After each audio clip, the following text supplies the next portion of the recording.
Sejam muito bem-vindos a mais um programa Saúde e Estilo. Você já sabe que vem conteúdo de muita importância agora, para você, para os seus amigos e para a sua família. Antes de começar, eu já falo, hein? Compartilhe esse vídeo, curte o canal e passa para frente, porque é só informação boa chegando, tá? Gente, hoje eu trouxe um especialista que ele é muito, mas muito importante para qualquer tipo de cirurgia que você vá fazer.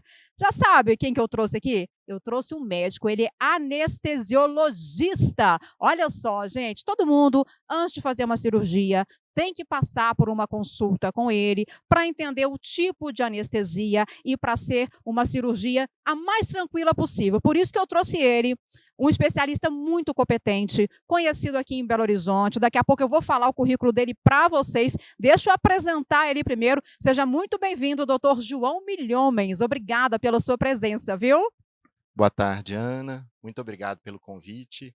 Vai ser um prazer compartilhar um pouquinho da nossa rotina diária e da nossa especialidade. E é isso que é legal. Deixa eu falar o currículo dele para vocês, gente. Olha só. Hoje ele está no Instituto Horizonte, Hospital e Maternidade Unimed BH, Bonica Hospital da Plástica, Timos Hospital Dia e também no Instituto Mineiro de Olhos. Quantos lugares você está hoje, doutor João? Que bacana. E importante ressaltar que isso te traz com certeza muita experiência em vários tipos de cirurgias, né? Isso, nosso dia a dia é florido, digamos, né?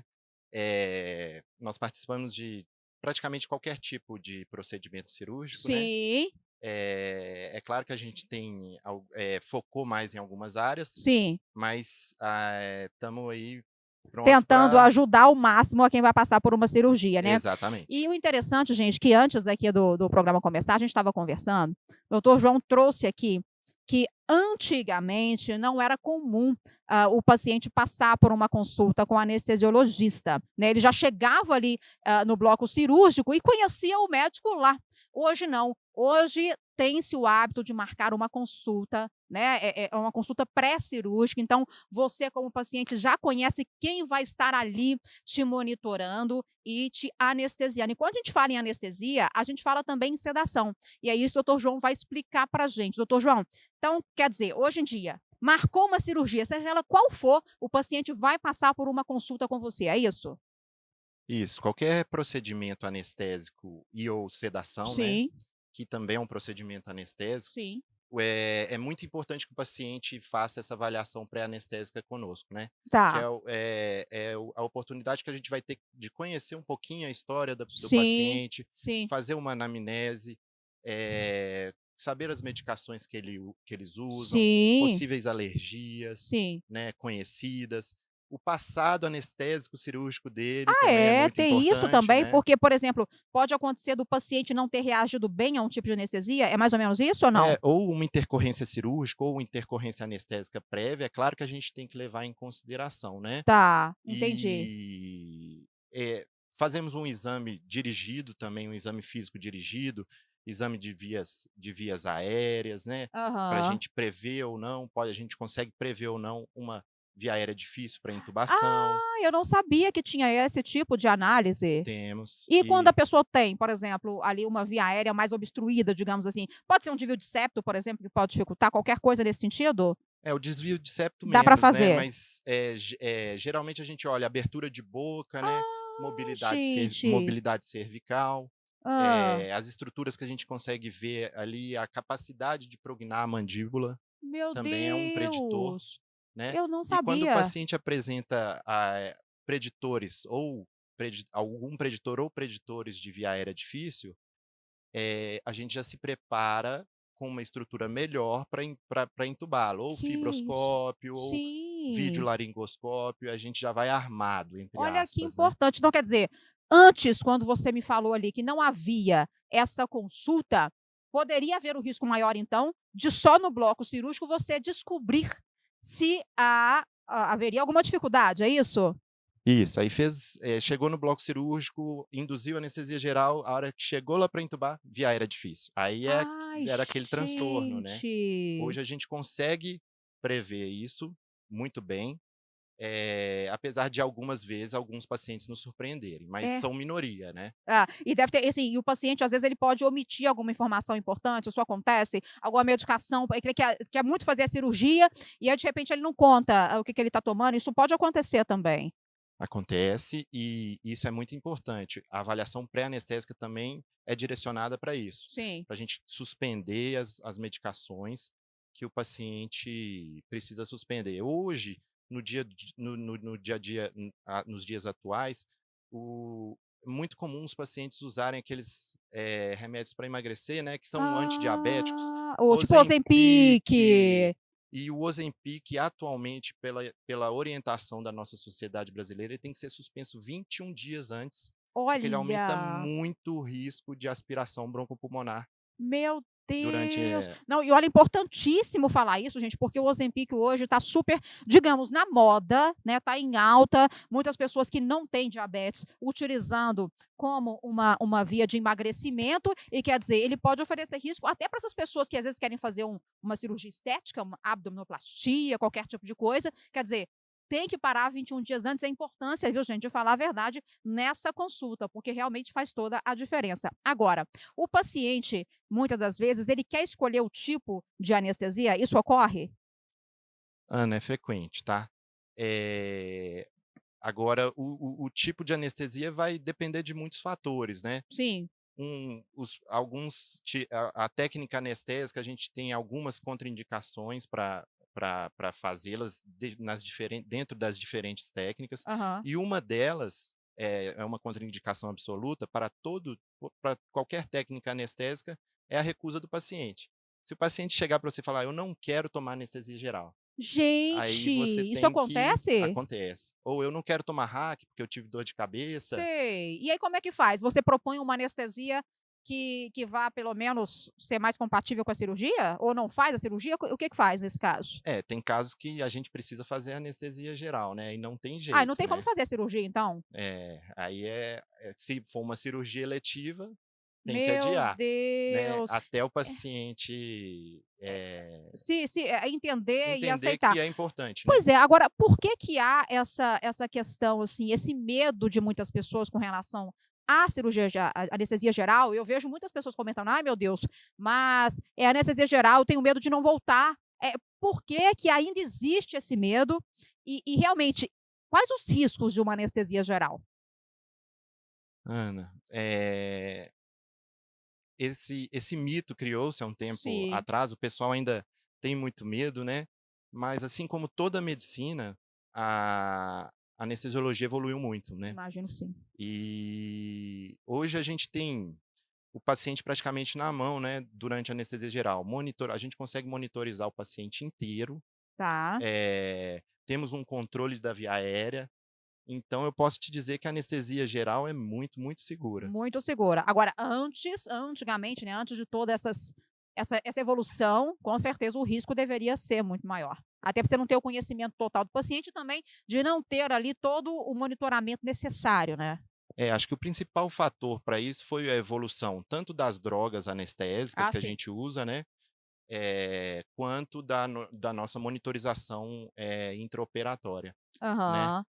que é um fator importantíssimo, né. E como que você indica a anestesia geral? Em quais casos a anestesia geral só serve a anestesia geral? Quais cirurgias, geralmente, elas são utilizadas? E que não tem jeito do paciente não querer, que vai ter que ser anestesia geral?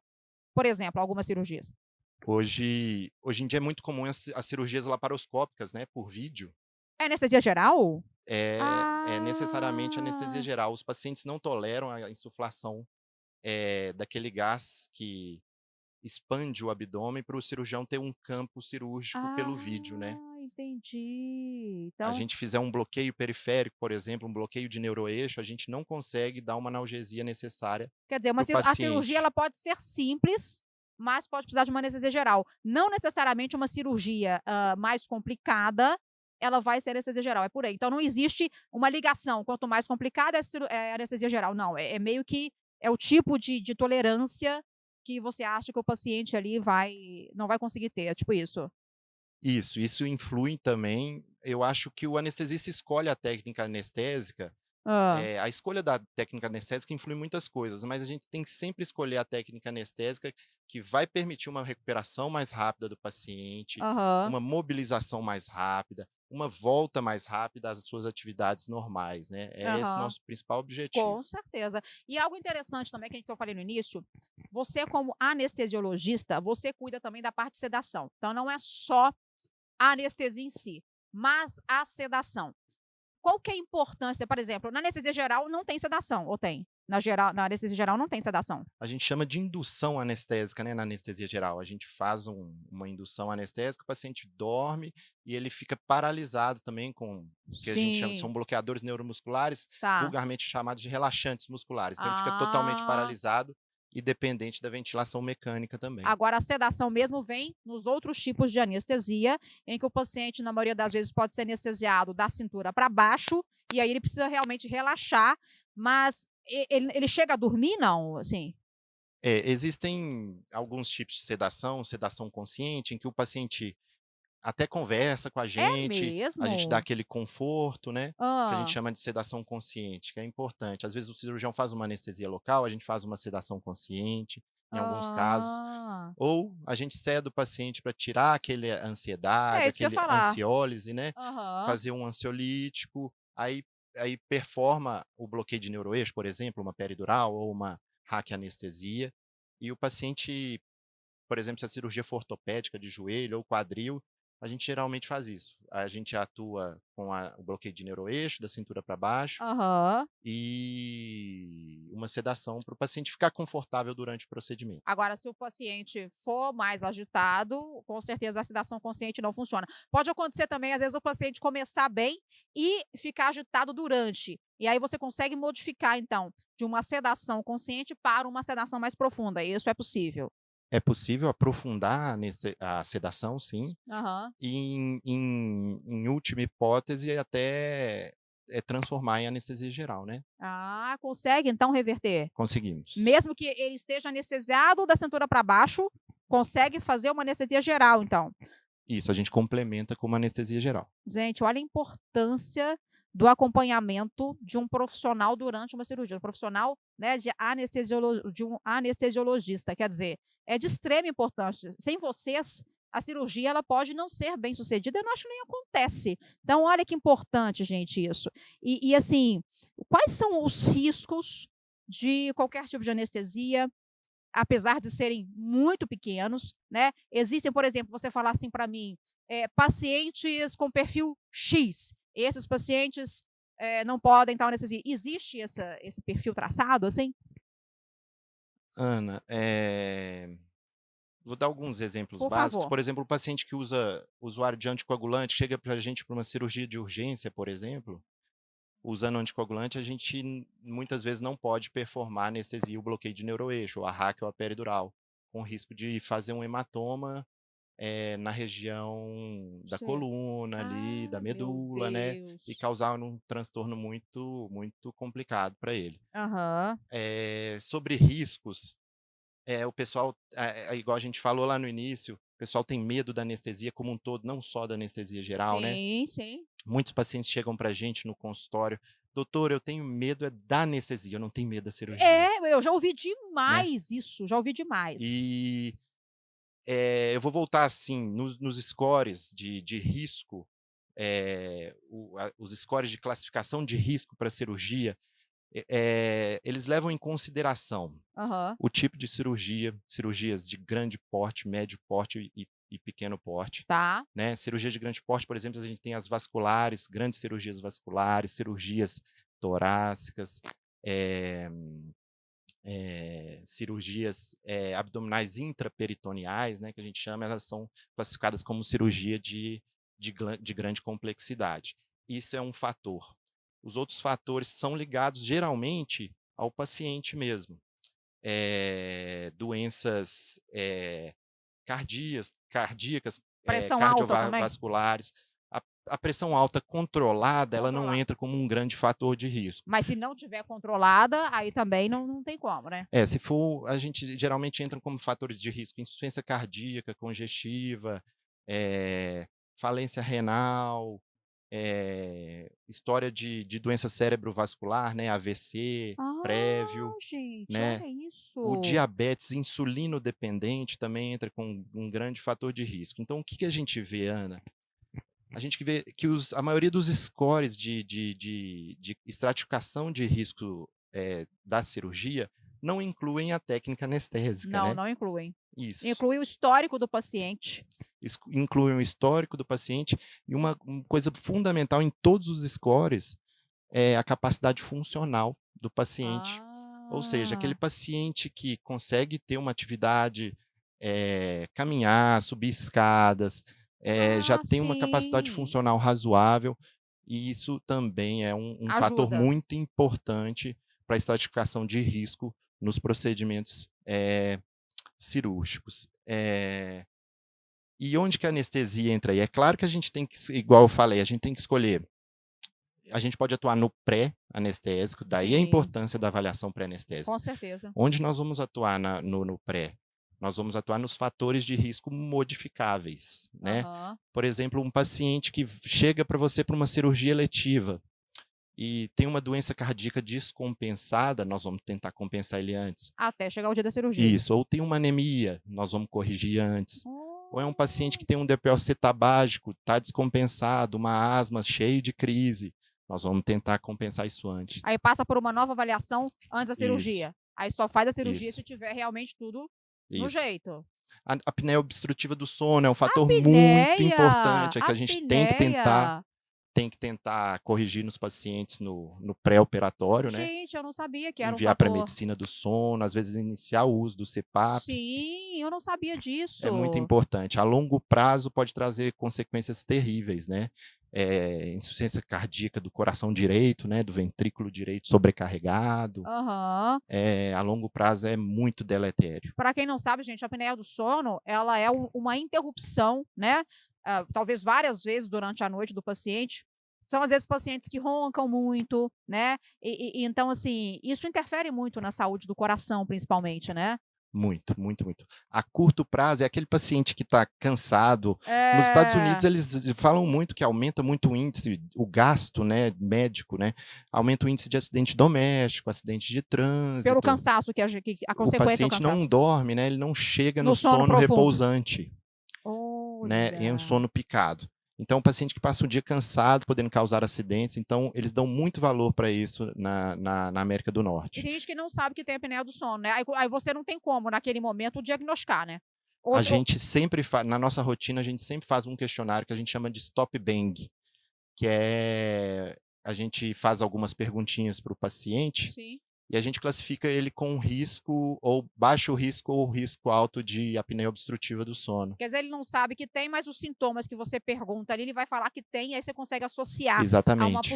a um possível diagnóstico. Isso, de preferência o acompanhante junto, porque para a pessoa ela nunca ronca, né? Exatamente, isso que eu ia falar. Como é que você vai saber que você tá roncando? Não tem jeito de saber, que você não vai, né? Agora, a pessoa que tá ali no mesmo ambiente que você vai falar que sim. Mas não necessariamente o ronco só o sintoma disso. Tem outras coisas que vão além, né? Não, não, não tem não. Os fatores de risco que a gente geralmente avalia neste questionário é o ronco, aquele ronco alto, né, que dá para você escutar no outro quarto com a porta Aham. fechada, ou se o paciente, o acompanhante nota que para de respirar, fica ofegante, né? O que a gente tinha Nossa. falado, o cansaço, o paciente, você fica cansado durante o dia, parece que você não dormiu nada, tá um caco, né? É. É. Idade acima de 50 anos, IMC acima de Sobrepeso. Peso. 35, o pescoço grosso, né, Olha.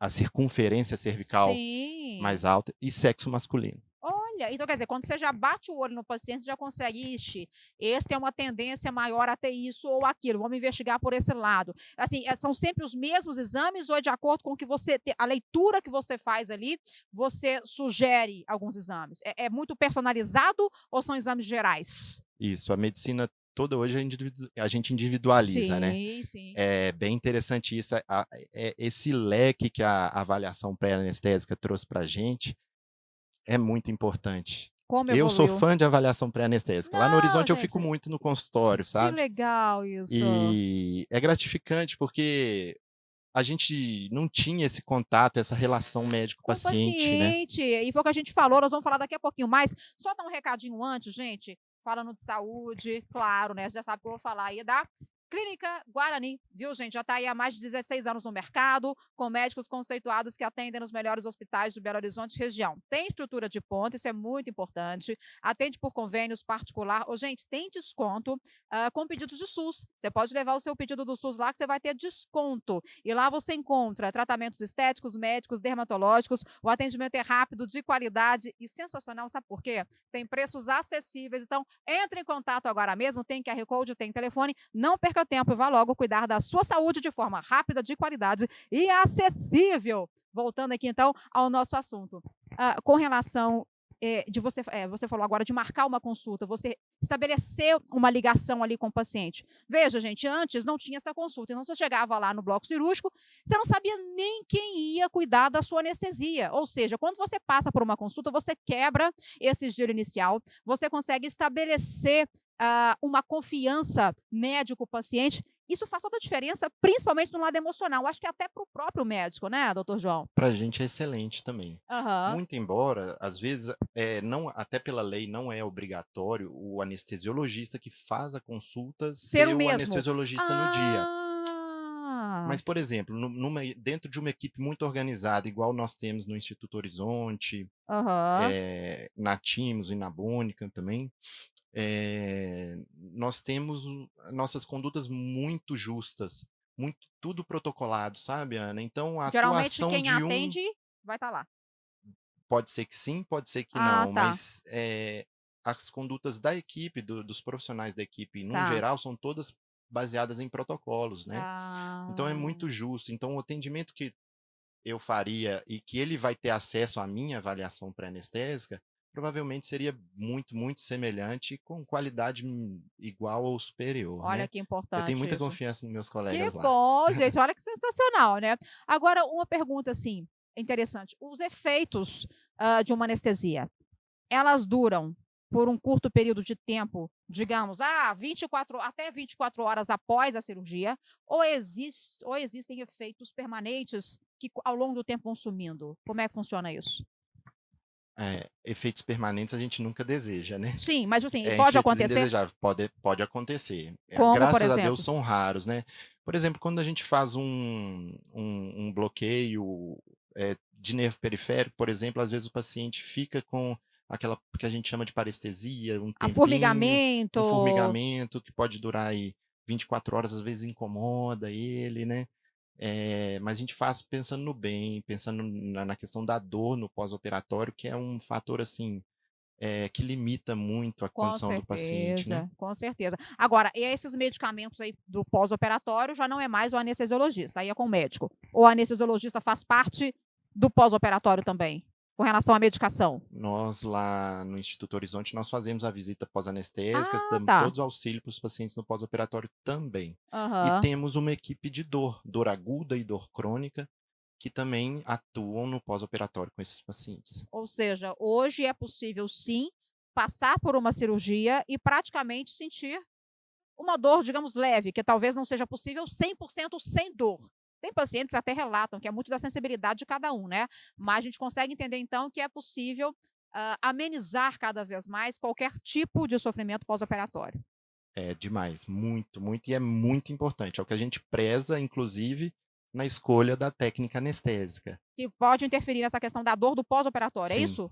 a gente tem Ai, olha. a gente tem que pensar sempre na técnica que o paciente vai recuperar mais rápido, vai voltar às suas atividades mais rápido, e um fator que limita isso é a dor, que pode levar à imobilidade no pós-operatório, aumento Ficar das muito morbidades, né, tempo acamado, por acamado, complicações exemplo. pulmonares, complicações Sim. cardiovasculares, complicações de trombose venosa profunda, né. Gente, olha só, quer dizer, a anestesia vai muito mais além do que apenas você não ver a cirurgia. Ela está ali para te trazer segurança, para te trazer um conforto também no pós-operatório, e isso é importante, porque você não cria trauma no paciente, né. Quando o paciente tem uma cirurgia com uma anestesia muito bem sucedida, ele sente que foi mais tranquilo do que imaginava. Eu imagino que muitos pacientes devem falar, mas como assim? Eu não senti nada. Deve ser bom ouvir isso, né? É você entender que o paciente esteve ali realmente com toda a segurança e ainda se sentindo bem no pós-operatório. Isso deve ser maravilhoso, né? Eu acho que a maior recompensa nossa é ver isso, o paciente que chega para a gente bem nervoso, ansioso, e que depois no pós-operatório evolui, a gratidão que eles têm, isso aí é impagável, né? É É, bem legal. que foi o que você falou. Eles às vezes têm mais medo do que vai acontecer ali durante, né, a cirurgia. Eu imagino que essa tensão ela deve. Agora, no caso do paciente muito ansioso, vocês administram ali ansiolíticos na hora ou você já prescreve, por exemplo, ó, é uma cirurgia agendada, então vou querer que você tome tal ansiolítico por tantos dias. Isso pode ocorrer? Pode. A gente, às vezes, usa o que a gente chama de medicação pré-anestésica Isso. naquele paciente um pouquinho mais ansioso, né? Porque a descarga catecolaminérgica, né, a descarga adrenérgica que aquele estresse causa, para a gente também, durante o procedimento, é Com prejudicial. certeza. Então, se a gente consegue quebrar essa cascata, a gente melhora nossa situação também no controle do paciente, no Sim. manejo intraoperatório. Sim, é a questão é uma troca, né, o paciente se sente bem, o médico também, porque é uma coisa, que puxa a outra, né, então você vê que o paciente está bem, você fica tranquilo, enfim. Gente, eu acho que com a inovação, com as tecnologias de hoje, gente, é praticamente improvável que dê algo errado, principalmente quando você está nas mãos de bons profissionais, por isso é o que eu sempre falo, todo o programa, na hora de buscar um profissional, não é nem só um, são vários, porque quando você faz uma cirurgia, você tem o seu cirurgião, mas você tem também na equipe, o médico, né, que é o anestesiologista, ou seja, você tem que procurar entender, saber nas mãos de quem você vai estar. Por isso que é importante realmente ter certeza de onde e com quem você está fazendo. E aí, doutor João, já chegando quase ao final do nosso programa, primeiro quero saber dos seus contatos. Como que, assim, o paciente ele pode, por exemplo, ele vai nos lugares que você atende, ele vai operar com alguém que atende naquele lugar, ele pode pedir para passar para uma consulta com você, ou como é que funciona isso? Ele tem essa opção, né? Eu não tenho, por exemplo, no Instituto Horizonte, eu não tenho dias fixos no consultório, Sei, depende da nossa escala. Mas eu estou muito frequentemente lá e gosto. que bom. Então, se o paciente vai, a gente sempre prioriza o paciente que vai ser operado lá, né? Então, a gente faz as avaliações pré-anestésicas principalmente dos pacientes que vão operar lá. Mas muitos pacientes de fora, às vezes, vão lá fazer a consulta pré-anestésica conosco. Pode fazer isso, mesmo que Pode não fazer. não que Lá a não vai gente ser atende convênios diversos, ah, né? que bom. Aham. E particular. E particular também atendo na Timos e Tá. na Bônica. E qual que é o seu Instagram? Passa aí para o O pessoal o seu Instagram Instagram.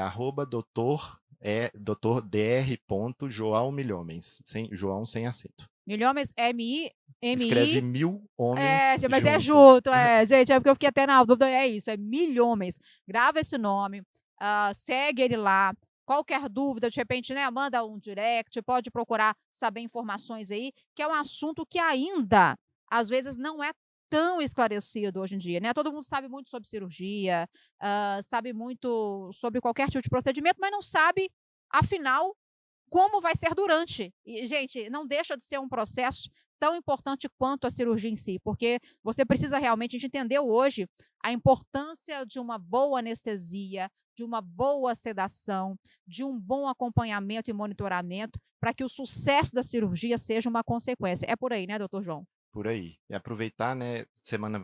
Do dia 17/9 foi o Dia Mundial da Segurança do Paciente, para falar Vocês, sobre o papel do anestesista sim, dentro desse quadro e dizer que é um direito do paciente ter um anestesiologista acompanhando o procedimento dele.